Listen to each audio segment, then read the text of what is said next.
Hello बच्चों, आज हम चैप्टर 3 इसके जो लास्ट 2 पॉइंट हैं उन्हें समझेंगे। एक पॉइंट है मॉलिक्यूलर मास और दूसरा है फार्मूला यूनिट मास।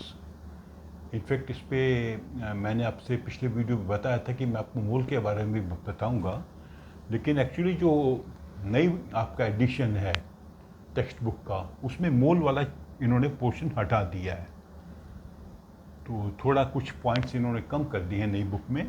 तो हम उन्हीं पॉइंट पर फोकस करेंगे जो आपके नई एडिशन में हैं। तो उस नई एडिशन में जो लास्ट 2 पॉइंट हमको समझने हैं, molecular mass and formula unit mass. तो इनको समझने के लिए मैं थोड़ा सा आपको फिर से रिवाइज कर देता हूँ एटॉमिक मास, क्योंकि इन्हीं से आपका ये कॉन्सेप्ट आपको समझ आएगा। एटॉमिक मास को AMU लिखते थे पुराने समय में, कुछ लोग अभी भी लिखते हैं, पर जनरली यू लिखा जाता है, यूनिट।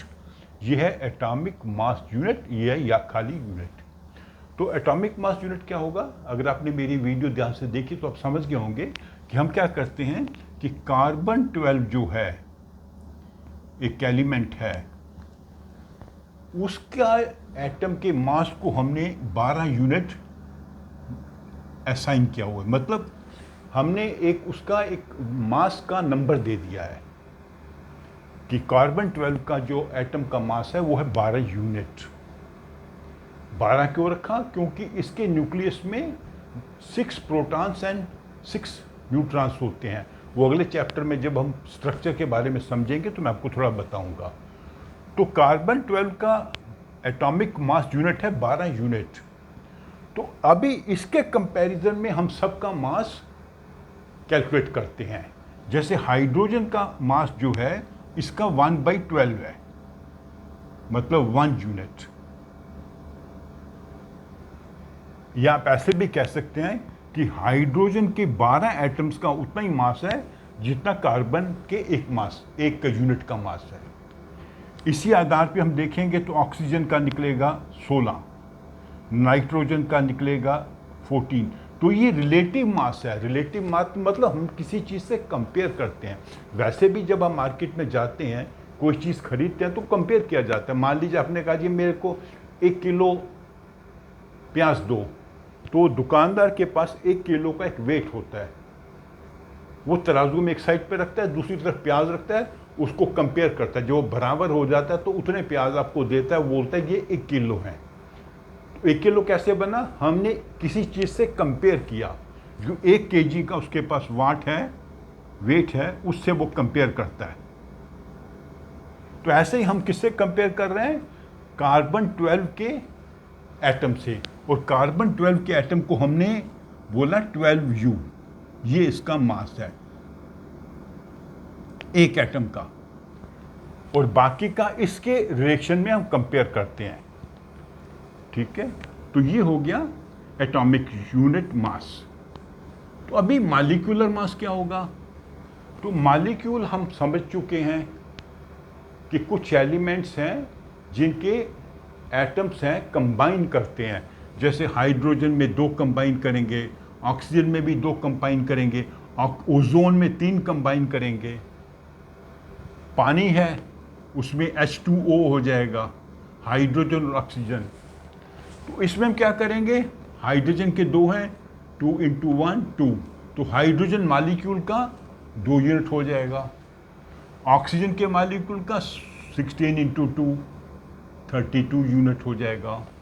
ओजोन गैस है उसके मॉलिक्यूल का 16 × 3, 3 एटम्स हैं, 2 एटम है 48 U हो जाएगा।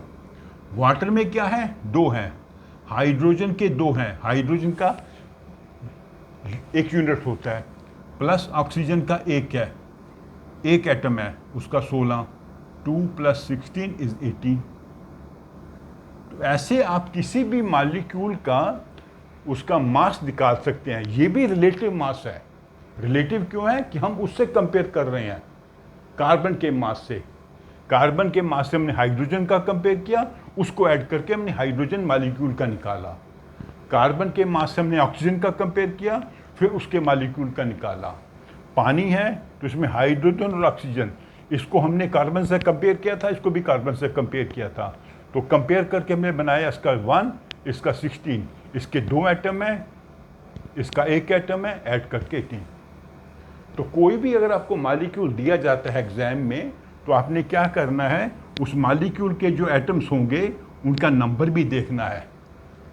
मान लीजिए एक एटम है X और दूसरा है Y, इसके कितने हैं, इसके 3 हैं, मान लीजिए इसके 2 हैं, तो इसका मास कितना होगा, जो भी मास होगा, मान लीजिए M है, उसको 3 से मल्टीप्लाई किया, इसका N है, इसको 2 से मल्टीप्लाई किया, दोनों को ऐड कर दिया, जैसे यहाँ पर हमने ऐड किया 2 इंटू 1, 1 इंटू 16, क्योंकि इसका मास है 1 यूनिट, इसका मास है 16 यूनिट, इसके नंबर है 2, इसका नंबर है 1, ऐड कर दिया। ठीक है, तो अभी हम आ जाते हैं सेकंड पार्ट पे, फॉर्मूला यूनिट मास। ये भी बेसिकली ऐसा ही निकालना है, लेकिन इसमें ये कंपाउंड है। मान लीजिए सोडियम क्लोराइड, सोडियम क्लोराइड मतलब नमक। तो नमक में क्या है, सोडियम का एटम है, एक एटम है, और क्लोरीन का एक एटम है, NaCl, 1 लिखा नहीं है, 1 1 होना चाहिए, लेकिन 1 1 हम लिखते नहीं है। इसका एक एटम है, इसका एक एटम है, तो सोडियम एटम का वेट होता है 23, एक एटम है, टोटल 23 हो गया। क्लोरीन का है 13.5, इसका भी एक एटम है 13.5, दोनों को ऐड करेंगे 58.5। तो एक सोडियम क्लोराइड के एटम का फॉर्मूला यूनिट मास होगा 58.5। इसको फॉर्मूला यूनिट मास क्यों कह रहे हैं, क्योंकि ये कंपाउंड्स हैं, आयनिक कंपाउंड्स हैं। अदरवाइज मेथड दोनों का सेम ही है। हर एटम का मास निकालना है, कितने एटम उसके अंदर हैं उससे मल्टीप्लाई करना है और सबको ऐड कर देना है। जैसे पानी का हमने किया था, H2O का 2 इंटू 1, हाइड्रोजन का मास है 1, ऑक्सीजन का 1 इंटू 16, एक एटम है 16, 2 + 16 = 18। तो यही मेथड हमने यहाँ भी लगाया। तो आपको क्वेश्चंस दिए गए होंगे, तो कई बार ऐसा होगा कि उनका मास नहीं दिया होगा, तो आपको कुछ एलिमेंट्स का एटॉमिक मास आपको याद करना पड़ेगा। जैसे हाइड्रोजन का है, ऑक्सीजन का है, नाइट्रोजन का है, कार्बन का है, ये 5-6 जो कॉमन है, क्लोरीन है, इनका याद करना पड़ेगा। और कई बार क्वेश्चन में आपको दिया भी होगा, तो आप उसकी हेल्प से कैलकुलेट कर सकते हैं। आपने क्या करना है, जितने एटम्स हैं उसको मास से मल्टीप्लाई कर दिया, जितने एटम है मास से मल्टीप्लाई कर दिया, सभी को ऐड कर दिया। तो इस प्रकार आप फॉर्मूला यूनिट मास ढूंढ सकते हैं। इसमें ज़्यादा कंफ्यूज होने वाली बात नहीं है, मेथड दोनों का सेम है। ये नॉर्मल मॉलिक्यूल को अप्लाई करता है, ये अप्लाई करता है कंपाउंड्स को। ठीक है, तो इस प्रकार हमारा सारा जो टॉपिक है ये कवर हो गया, जितने पॉइंट आपकी नई एडिशन के बुक में है। तो इनको आप अच्छे से एक बार रिवाइज कर लीजिए, समझ लीजिए, फिर हम इसके क्वेश्चंस भी करेंगे, जो क्वेश्चंस के बुक में दिए हुए हैं अंडर डिफरेंट सेक्शंस, और जो क्वेश्चंस एक्सरसाइज में भी दिए हुए हैं। ओके, तो आप मेरी इस वीडियो को लाइक करो, अपने फ्रेंड्स के साथ शेयर करो, और मेरे चैनल को सब्सक्राइब भी करो। Thank you.